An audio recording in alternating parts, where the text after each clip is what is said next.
All right.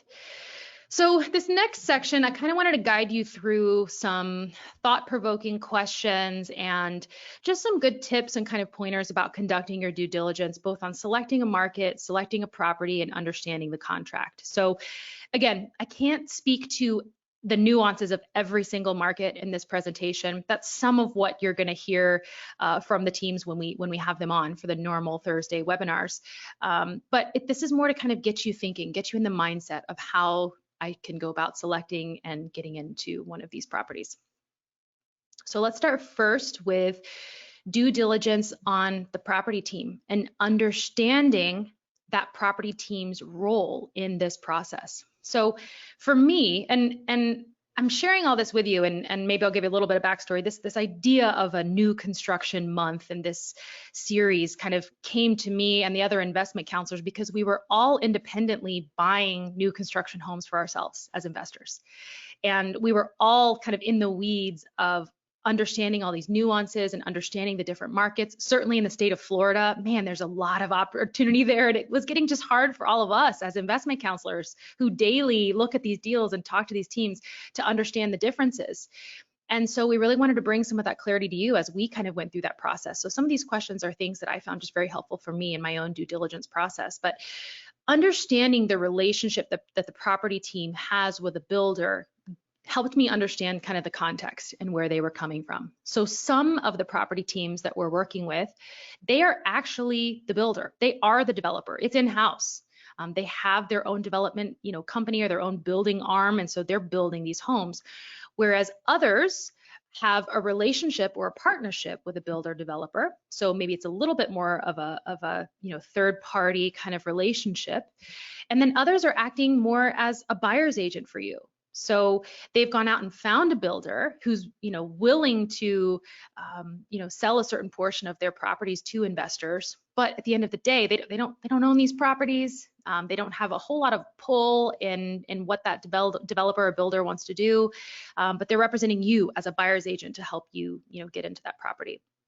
So I think one thing you have to be sure you do is that you recognize the benefit of working with a team who sells volume. I think there is a tremendous value in being a part of a collective, but part of a bigger group. These property teams and the owners of these companies, they understand the investors' criteria. Most of them are investors themselves too. So they're buying these homes right along beside you. They know what it is that you're looking for. They know that you want to have all of the additional costs rolled into the mortgage. You don't want to have to come after closing and put in blinds and appliances and upgrade, the flooring or put in a fence. Like they understand the investor is looking at, wanting to finance all of that over a 30-year period. So they have gone and negotiated with these builders when they are acting kind of as a third party. They've negotiated that these certain items be included in that product. So many of them have refined a very specific product. Basically, they've spec'd out a house, if you will, for the investor. And this builder is building specifically for them and specifically for the investors that they connect them with. Oftentimes, I shouldn't say oftentimes, sometimes I think this is going to start changing just with the current market climate. There's sometimes some built-in equity for the investor. So again, when a builder knows that a broker has volume and could sell, a dozen homes a week, then they're willing to give a little bit more meat on the bone because they can sell bulk, they can sell a lot of inventory. And we've had several appraisals come back from our investors with a good amount of built-in equity, particularly in cases where that pre-construction window is a little bit longer. So it was maybe a 6 month or a year time frame to have that property built. You've seen 6 months to 12 months of appreciation over that time period. That contract price that you signed 12 months ago is the price when you close, even if there's been some appreciation and some growth in that particular market. So, I think there's tremendous benefit to working specifically with our teams who have these well-established relationships and who have really worked to get a product that meets your criteria as an investor. Some of these builders, particularly the big box builders, they won't sell to investors. They can make more money. The margins are bigger selling to an owner occupant that they can upcharge on all the finishes. So, you could try to go to them as a one-off investor and get a house. But chances are that they would rather just sell to the guy next to you who's going to be picky about paint colors and pay for the more expensive tile. And so, yeah, again, understand the property team's role and how they kind of fit into that picture. The next part is due diligence on the property. So I already mentioned this first bullet. You want to understand, is this property on an infill lot or is it in a new development? You also want to know, is the property on septic versus sewer, the city sewer, or is it on a well, or is it on city water? And I wouldn't say that there's a right answer to that, because I get this question a lot on webinars. They go, what about septics? And is it on a septic? And I always feel like people are asking that with the connotation of like, I would never buy it if it was on a septic. And that's fair if you have experiences with septic tanks, I think, to have a feeling towards them. But so there's not necessarily a wrong answer to this. I think the septic technology, from my understanding of it, is significantly better than it used to be. There are some additional maintenance costs to properly maintain a septic tank so that it does last the 60-year lifespan that they're supposed to now. So you want to know up front, like, is that an additional cost to have the septic? Are there any advantages to having a house on well water versus city? Some tenants really like the fact that a home is on well water because they're not going to have a water bill. And so that saves them money. So sometimes that's more desirable to a tenant. So it's just good to ask those questions and understand, like, what is kind of the configuration of that property. Somebody mentioned this next kind of sub bullet to me on the topic of city services versus septic or well. Ask if there's an estimated timeline, or does the city plan on extending those services to that particular lot or to that area? And if so, if they are, does it have any financial consequence to me as an owner of that property? If the city comes in and runs these lines or runs the sewer to that location, is there any financial burden on my part if there's a switch over there? How might that impact the deal? And then finally, identify the builder and do some research and some due diligence on the builder. I will tell you, some of our teams are a little bit close hold with who they're actually working with, the builder, and rightly so. They've really nurtured these relationships, and they worked very hard to create that product. So sometimes it can be a little more challenging to get some insight to the specific builder. But in those cases, the property team should be willing to connect you with a previous investor who can talk to you about the quality of the build and the lifetime, or the how the property has performed. But if they're willing to give you that contact information for the builder, do some research on them, read some reviews about them, tool around on their website, take a look at other properties that they're building in the area, just so you can really understand how active they are in the area. All right, so that's some of the due diligence that you should be thinking about initially on the property. In addition, you want to know about that timeline, right? Is this property pre-construction or is it an existing property? How might that impact my timeline?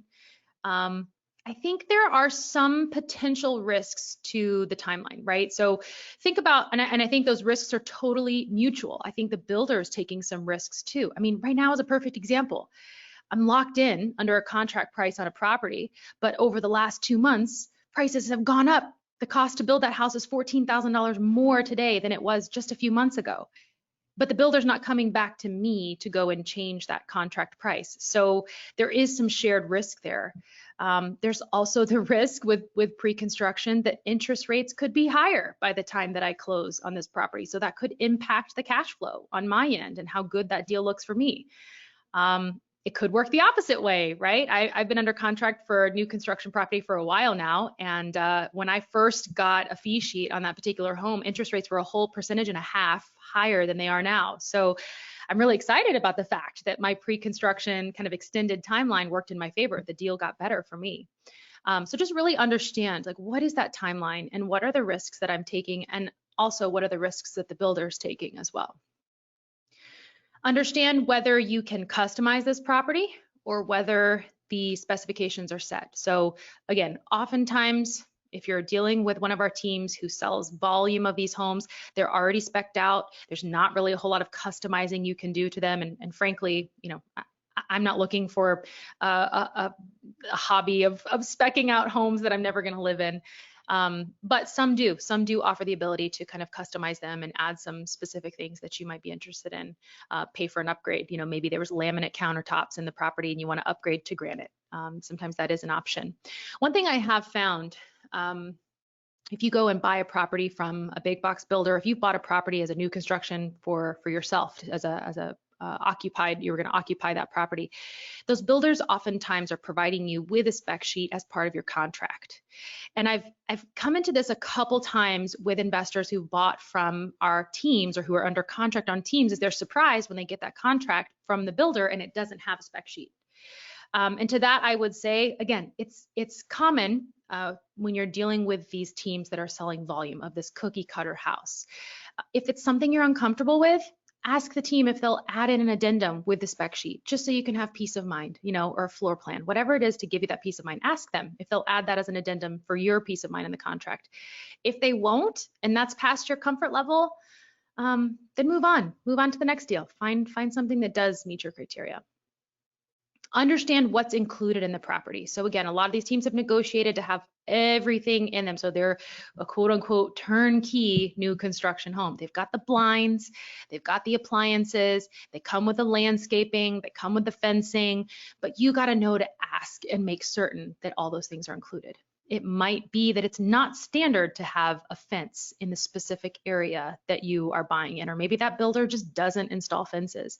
So be sure you have a good understanding about what's included in that purchase price, and is there any additional things that I'll have to pay for to get that property ready to be rented once I close. Certainly understand your home warranties as well. And one thing on the home warranties, you can purchase an extension on those home warranties too. So I know I've talked to some people who bought through our teams and they've chosen to buy the extended warranty so they can continue to keep those maintenance costs extremely low. All right, so when it comes to due diligence on the contract, the first thing, understanding how much money is required to reserve the property, earnest money, and is there any additional funds required? So some of our teams only require a really small earnest money deposit, usually $2,000 to $5,000 to reserve the property, and you don't pay anything else until closing. And then you'll pay whatever your agreement is with your lender.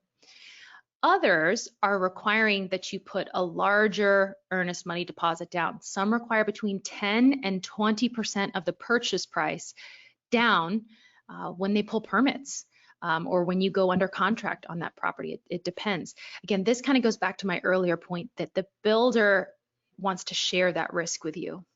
There's a chance that the market could go kaput and you could walk away from the deal and only be out a $2,000 to $5,000 earnest money, and that builder is stuck holding these homes that they can't sell. So again, I think it's understanding that shared kind of mutual risk that you're both taking. Some of the cheaper homes that we see, the more affordable property in some of the markets, they require that 20% down, to reserve the property. And so that can make people nervous. They don't like the idea of putting $35,000 or $40,000 down to reserve a home. That makes them kind of nervous. And I would tell you, if that is beyond your comfort level and that's not something you're interested in, find a different deal. Walk away. Find a property, find a team that doesn't have that requirement. But make sure that you consider where the builder's coming from and why it is that they make that requirement. I would also consider, again, the track record of these teams. They're not making their money off a 20% down payment. They don't have a reason to scam you. But again, if it's beyond your comfort level, walk away, find a different deal. Ask where the funds are required to be sent. So some of the teams are having you wire that money directly to the builder. Others are using a title company. There's not really a one size fits all answer to that. If you are not comfortable wiring a 20% deposit directly to the builder, then again, walk away or request or see if they'd be willing to hold it in a title company until closing. Contract contingencies. We recommend that all of the contracts include an appraisal contingency and an inspection contingency. But Not all builders are willing to include these in their contracts. So again, you think about that appraisal contingency, they're concerned with the risk of getting stuck or holding a property that they can't sell. So sometimes they're not willing to do that. And then the inspection contingency, we found that some builders are not willing to offer an inspection contingency because they're offering a warranty. So that's usually stated in your contract as well. They offer this builder's warranty, so they're going to come and fix anything that's wrong with it. Therefore, they don't want to give you the option to walk away because of an inspection item. Also, contingencies, understand if there's mention of a specific completion timeline. So some contracts don't specify that the builder is obligated to complete construction within a certain period of time. Some say that they will complete construction within a 3-year period, 2-year period, you name it, but understand what that completion timeline is. Weigh that on the scales of risk, I think, in your assessment of whether that's something you feel comfortable with. But again, like, don't move forward with something if you don't feel comfortable with it. Right? At the end of the day, like, you're driving this bus. This is your due diligence process. So make sure that you understand what's there and make sure that you feel comfortable with the risk. All right, and then due diligence to the closing. So not to sound like a broken record, I know that we really harp on this, but it's important, and you'd be surprised how many people close on homes without inspections. I think there can be a misconception that if you're buying a new construction home, there's no need to order a home inspection because it's brand new. What could possibly go wrong? So you want to be sure that you've ordered a full home inspection from a licensed third-party home inspector. Even if the property team is willing to provide you with a report. Some of them I've heard will do like a walkthrough for you, have the property team go and do a walkthrough for you. That's not a home inspection. Still send a licensed home inspector there to go and give you that full home inspection report. Hopefully it'll come back really nice and squeaky clean. Order a home appraisal. As I mentioned earlier, a lot of our investors recently have been closing with some instant equity. So that's awesome. And then you can have your property manager conduct a final walkthrough. So this is kind of the blue tape or the punch list walk of a house, just to make sure that, hey, the doorknobs are all functioning properly, the toilet paper rolls are on, properly, the toilet paper holders, make sure there's not a big hole behind a doorknob that, got punched through the drywall. So your property manager oftentimes are willing to do that final walkthrough and go in with their roll of blue painter's tape and just mark up the house to show the builder everything that needs to be touched up before closing. All right. All right, so we put together some pro tips for you. These are just some suggestions that we think can lend to this process. If it's possible to visit these markets, I think you're all the more informed, not so that you can necessarily go and pick out a specific home, but more so that you can become familiar with the path of progress. You can become familiar with just the feel of an area. Go check out the main shopping centers, drive from the main shopping center to some of the neighborhoods where the teams buy, just so you can understand connectivity, understand proximity. I think it makes you all the more informed if you can, though it's certainly not a requirement. Leverage the experience of the property team in that market. I mentioned this earlier too. The owners of these companies that we work with are real estate investors too. So they understand what it is you're looking for. Ask them about their personal opinions on growth of areas, or why this one area might be more favorable over another, or hey, is there more of a growth play in this market versus a cash flow play, or vice versa. Maybe I like the idea of new. I know that generally speaking, this area is growing, but I really need more lucrative cash flow. Is there one that would give me more cash flow, maybe in exchange for less appreciation potential in the short term? Leverage the experience of that property team. Yes, they're trying to sell you something, but they also have been in your shoes.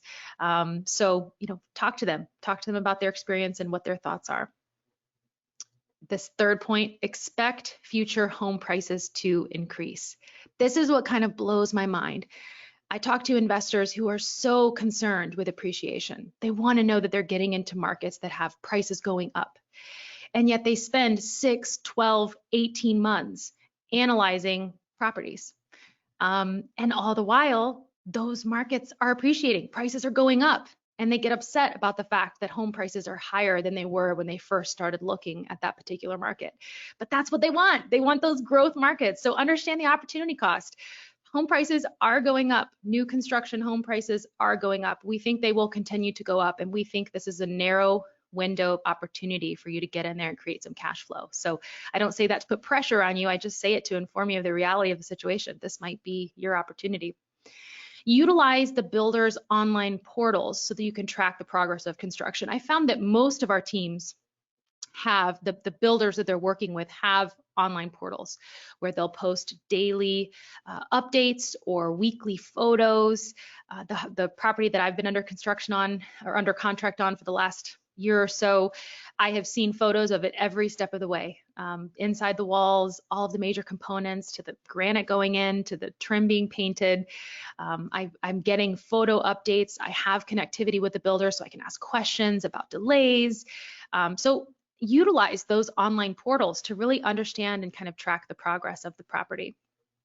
And then this last tip here, this is taken straight from Joe Torrey, one of our investment counselors. I thought this was genius, so I threw it on here.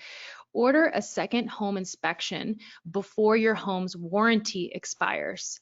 So you get that 1-year warranty. Of course, you got an inspection before you closed on the property, but now you've had a tenant living in that home and testing everything out for the last year. So order an inspection right before that warranty expires so that you can know if there's anything that can still be addressed and covered under that warranty right before it expires. I think that is a really, really savvy tip. All right, so this might all seem a little bit overwhelming, and I've clued you in now to some of the nuances and some of the things you should be looking for. So maybe your head is spinning now and you're thinking, this sounds so much more complicated than it did before we started. Well, we are aggregating a lot of this information for you. So we are boosting the resources that you have available. We're currently in the process of collecting the answers to a lot of these questions that I posed today from all of our teams. We're going to be expanding the investor portal for these new construction markets. We're going to be adding a new construction FAQ section. We will have those up before the live event on the 26th. Hopefully within the next 2 weeks here, we'll get them all up. But that way you can go in and see what did these property teams, what was their response to that particular question that I brought up on this webinar. So that will be coming soon. RealWealth, we've also created a master pro forma, which is a property evaluator and analyzer that helps you compare multiple properties side by side. So if you're looking in that Southwest Florida where we have 2 teams building and you really want to put them kind of on a level playing field and kind of understand how they're different, how the returns might be different, you can utilize that pro forma. You can find that at realwealth.com under the resources section, or you can always touch base with your investment counselor. We're happy to send that to you, get you access to it. We have also been working on some internal analysis tools. So basically we developed an internal matrix where we keep track of all of the different variables from all of the different teams. It is an internal team, but it's helping us really keep straight who's doing what, who has what, who offers what type of warranty, etc. And you can leverage that by connecting directly with your investment counselor. We can pull that up and have kind of a conversation with you to really kind of refine those choices for you and help get you pointed in the direction. And then as always, we understand these markets. As I mentioned earlier, almost all of us are buying a new construction home right now. And so we've just gone through this process for ourselves, and we love to discuss this with you. And we can hop on a call with you. It's free to do so. Whether you know it or not, you've been assigned an investment counselor. When you joined RealWealth Network, you were automatically assigned one of us. So your account is linked directly to your investment counselor. You can click on the investment counselor tab at the bottom, or when you're on any market page, you can click on Insider Tips and you'll see a direct link to your investment counselor's calendar. So it's really easy to connect with us, but we would love to kind of help you navigate this process and allow you to leverage some of those internal tools that we've been developing.